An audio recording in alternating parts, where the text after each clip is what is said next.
Soft ಆಗಿ ಮೃದುವಾಗಿರುವಂತ ರಾಗಿ ಹಿಟ್ಟಿನ ಚಪಾತಿ ಅಥವಾ ರಾಗಿ ಹಿಟ್ಟಿನ ರೊಟ್ಟಿ ಯಾವ ರೀತಿ ಮಾಡೋದಂತ ಹೇಳಿ ಇವತ್ತಿನ ವಿಡಿಯೋದಾಗ ನೋಡತ್ತೀನಿ ನೋಡ್ರಿ. ನಾ ಹೇಳೋ ಕೆಲವೊಂದು ಟ್ರಿಕ್ಸ್ ಫಾಲೋ ಮಾಡಿದ್ರ ಮೃದುವಾಗಿರುವಂತ ಒಂದ್ ದಿನ ಪೂರ್ತಿ ಇಟ್ರು ಇಷ್ಟೇ ಸಾಫ್ಟ್ ಆಗಿರುವಂತ ರಾಗಿ ರೊಟ್ಟಿ ನೀವು ಕೂಡ ಮಾಡ್ಬೋದು ನೋಡ್ರಿ.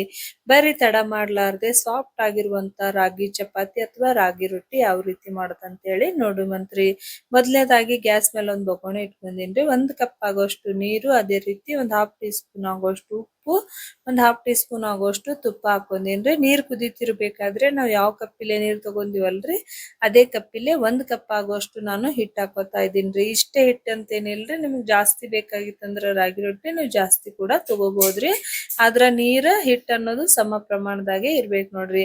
ಇವಾಗ ಇದನ್ನ ಒಂದೇ ಸಮನೆ ಕಲಿಸ್ತಾ ಇರ್ಬೇಕ್ರಿ. ನೋಡ್ರಿ ಹಿಟ್ಟು ಅನ್ನೋದು ಈ ರೀತಿ ಗಟ್ಟಿಯಾಗನ ನಾವೇನ್ ಮಾಡೋಣ್ರಿ, ಗ್ಯಾಸ್ ನ ಆಫ್ ಮಾಡ್ಕೊಂಡು ಇದನ್ನ ಒಂದ್ 5ರಿಂದ 6 ನಿಮಿಷ ಇದನ್ನ ಲಿಡ್ ಕ್ಲೋಸ್ ಮಾಡಿ ಬಿಟ್ ಬಿಡ್ಬೇಕ್ರಿ. ಹಾಗೆ ಬಿಸಿ ಆರೋಕ ಬಿಟ್ ಬಿಡ್ಬೇಕು ನೋಡ್ರಿ. ಒಂದ್ 5ರಿಂದ 6 ನಿಮಿಷ ಆಗನ ಹಿಟ್ ಅನ್ನೋದು ಈ ರೀತಿಯಾಗಿ ಆಗೇತ್ ನೋಡ್ರಿ. ಇವಾಗ ಏನ್ ಮಾಡೋಣ್ರಿ, ಇದು ತಣ್ಣಗ್ ಆಗೇತ್ರಿ. ಸ್ವಲ್ಪ ಇದನ್ನ ಒಂದ್ ಅಗಲವಾದ ಪರಾತಿ ಒಳಗ್ ಹಾಕೊಂಡು ಇದನ್ನ ಚೆನ್ನಾಗಿ ನಾದ್ಕೋಬೇಕಾಗತ್ರಿ.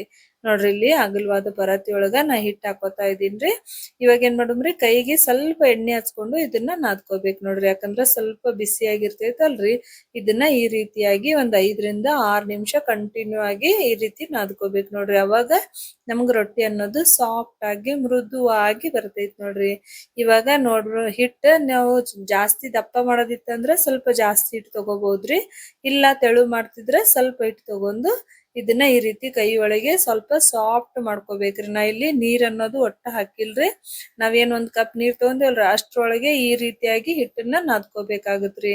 ಇವಾಗ ನೋಡ್ರಿ ಈ ರೀತಿ ಕೈಲೇ ಈ ತರ ಅಗಲವಾಗಿ ಮಾಡ್ಕೊಳ್ದಾಗನ ಈ ಉಳಿದಿರುವ ಹಿಟ್ಟನ್ನ ಸೈಡಿಗೆ ಎತ್ತಿಟ್ಕೊಂಡು ನಾವ್ ಇವಾಗ ರಾಗಿ ರೊಟ್ಟಿ ಅಥವಾ ಚಪಾತಿ ಏನ್ ಅನ್ಕೋತೀರಿ ನೋಡ್ರಿ. ನೀವು ಒಂದ್ಸರ್ತಿ ಟ್ರೈ ಮಾಡಿದ್ರಲ್ರಿ, ನೀವು ರಾಗಿ ರೊಟ್ಟಿ ಅಂತೀರೋ ಅಥವಾ ರಾಗಿ ಚಪಾತಿ ಅಂತೀರೋ ಅಂತ ಹೇಳಿ ನನಗ ಕಮೆಂಟ್ ಮಾಡೋದು ಮರಿಬೇಡ್ರಿ. ನೆಕ್ಸ್ಟ್ ಸ್ವಲ್ಪ ಹಿಟ್ಟು ಹಚ್ಕೊಂಡು ಇದನ್ನ ಈ ರೀತಿ ಲಟ್ಸ್ಕೋಬೇಕು ನೋಡ್ರಿ. ನೀವ್ ಹ್ಯಾಂಗ್ ಲಟ್ಸ್ಕೋರಿ ರೊಟ್ಟಿ ಅನ್ನೋದು ಒಂಚೂರು ಹರಿಲಾರ್ದೆ ಸೀಳ್ಲಾರ್ದೆ ಸಾಫ್ಟ್ ಆಗಿ ನಾವ್ ಚಪಾತಿ ಮಾಡ್ತೇವಲ್ರಿ ಅದೇ ರೀತಿಯಾಗೆ ಬರ್ತೈತ್ ನೋಡ್ರಿ. ಒಂಚೂರು ಲಟ್ಟಣಿಗೆ ಸಹ ಅಂಟ್ತಾ ಇಲ್ರಿ ಹಿಟ್ಟು ಅನ್ನೋದು. ಎಷ್ಟ್ ನೀಟಾಗಿ ಬರತೈತ್ ನೋಡತ್ತಿರಲ್ರಿ ಚಪಾತಿ ಅಥವಾ ರಾಗಿ ರೊಟ್ಟಿ ಅನ್ನೋದು. ಇವಾಗ ಈ ರೀತಿ ನಾನು ತೆಳುವಾಗೆ ಲಟ್ಸ್ಕೊಂಡಿನ್ರಿ, ದಪ್ಪ ಏನ್ ಲಟ್ಸ್ಕೊಂಡಿಲ್ರಿ. ಈ ರೀತಿ ತೆಳುವಾಗಿ ಲಟ್ಸ್ಕೊಂಡಿರುವಂತ ರಾಗಿ ರೊಟ್ಟಿನ ಇವಾಗ ತವಾ ಕೂಡ ಕಾಯ್ದೈತ್ರಿ. ತವಾ ಮೇಲೆ ಹಾಕೊಂಬಂತ್ರಿ. ಒಂದೇ ಸರ್ತಿ ಪಟ್ ಅಂತ ಹಾಕಿದ್ರಂದ್ರ ರೊಟ್ಟಿ ಮೇಲೆಲ್ಲಾ ಬಬಲ್ಸ್ ಬರ್ತಾವ್ರಿ. ಬಬಲ್ಸ್ ಬಂದು ಅಂದ್ರ ರೊಟ್ಟಿ ಅನ್ನೋದು ಹಾರ್ಡ್ ಬರ್ತೈತ್ರಿ. ಅಂದ್ರ ಸ್ವಲ್ಪ ಹಾರ್ಡ್ ಆಗಿ ಬರ್ತೈತ್ರಿ.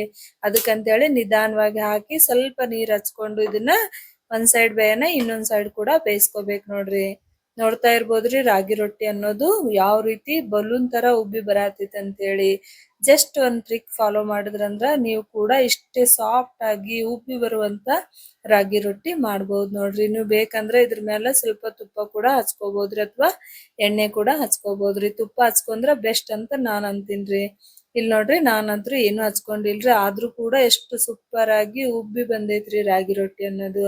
ಈ ರಾಗಿ ರೊಟ್ಟಿಗೆ ಕಾಂಬಿನೇಷನ್ ಆಗಿ ನೀವು ಹಿಂಡಿ ಅಥವಾ ಚಟ್ನಿ ಅಥವಾ ಮೊಸರು ಚಟ್ನಿ ಯಾವ್ದ್ ಬೇಕಾದ್ರೂ ಮಾಡ್ಕೋಬಹುದ್ರಿ. ಆದ್ರ ನಾನು ಇಲ್ಲಿ ಟೊಮ್ಯಾಟೊ ಚಟ್ನಿ ಮಾಡೀನ್ರಿ. ಸ್ವಲ್ಪ ಹುಳಿ ಹುಳಿಯಾಗಿ ಟೇಸ್ಟಿಯಾಗಿ ಇರುವಂತ ಚಟ್ನಿ ಐತ್ ನೋಡ್ರಿ. ನಾನ್ ಆಲ್ರೆಡಿ ಈ ಚಟ್ನಿನ ಅಪ್ಲೋಡ್ ಮಾಡೀನ್ರಿ. ನೀವ್ ಬೇಕಂದ್ರ ಒಂದ್ಸರ್ತಿ ಚೆಕ್ ಮಾಡ್ಕೋಬಹುದ್ರಿ. ವಿಡಿಯೋ ಇಷ್ಟ ಆಯ್ತಂದ್ರ ಮರಿಲಾರ್ದೆ ಲೈಕ್ ಮಾಡ್ರಿ, ಚಾನೆಲ್ ಸಬ್ಸ್ಕ್ರೈಬ್ ಮಾಡ್ರಿ.